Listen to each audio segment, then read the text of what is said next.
Magandang umaga mula sa Pag-asa Weather Forecasting Center. Ito ng ating update sa magiging tayo ng panahon sa susunod na 24 oras.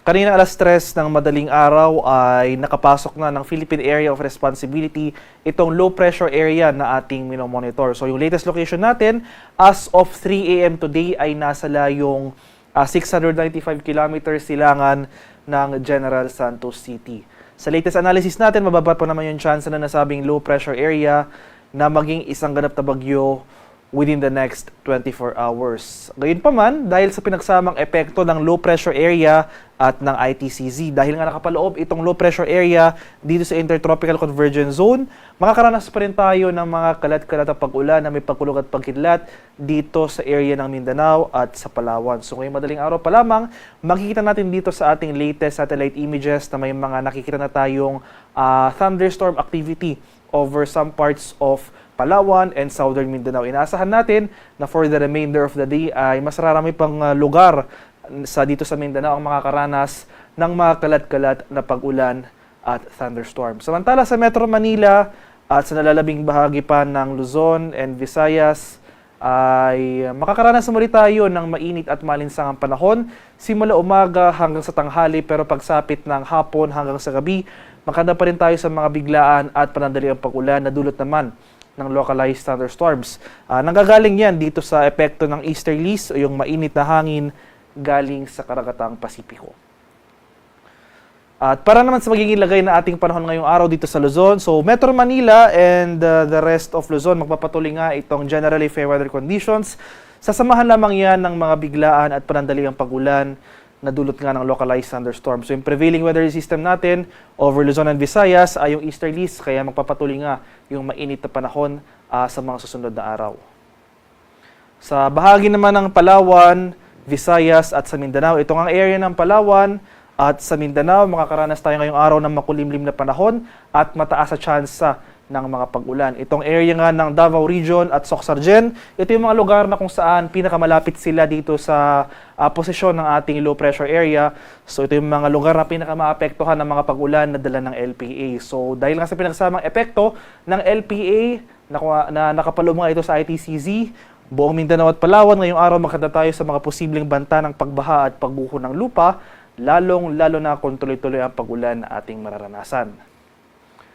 At para naman sa ating heat index forecast ngayong araw for Metro Manila area, reference stations natin ay yung mga stasyon natin dito sa NAIA, Pasay City at sa Quezon City. Posible maglaro ang ating heat index mula 39 to 40 degrees Celsius. Sa buong bansa, highest heat index forecast ay 44 degrees Celsius sa area ng Sangley Point sa May Cavite. So makikita natin dito sa ating heat index forecast map, ilang areas pa rin ng Luzon, as well as Visayas at itong Northern Mindanao. Posible tayong makaranas ng mataas na heat index values ngayong araw. So, paalala na lamang sa ating mga kababayan sa mga areas na ito, lalong-lalo na sa ating mga senior citizen o yung may mga existing medical conditions na kung maaari, iwasan natin yung outdoor activities sa oras alas 10 ng umaga hanggang sa alas 3 ng hapon dahil ito yung time period na kung saan na itatala natin itong matataas na temperatura. At kung hindi man maiwasan ng outdoor activities, magsuot po tayo ng light-colored clothes, uminom ng maraming tubig, stay hydrated po tayo, at manatili sa well-ventilated areas. At sa kalagayan naman nating karagatan, sa kasalukuyan, wala pa namang nakataas sa gale warnings, anumang baybay na ating kapuluan, and for the next 24 hours, banayad hanggang sa tamtamang pag-alon ang mararanasan sa malaking bahagi ng ating bansa.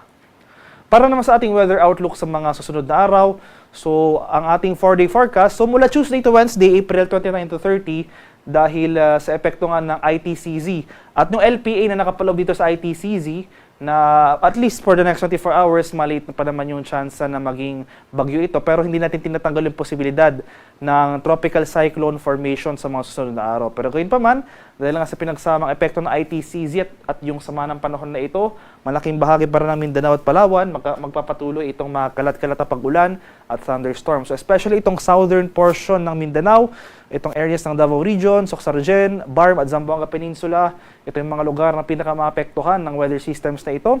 Maghanda po tayo sa mga flash floods at landslides. Samantala for Metro Manila and most of Luzon and Visayas from Tuesday to Wednesday, magpapatuloy pa rin itong mainit at maalinsangang panahon. Maganda pa rin tayo or magdala pa rin tayo ng payong dahil nandyan pa rin yung mga usual na late afternoon to evening na mga thunderstorms.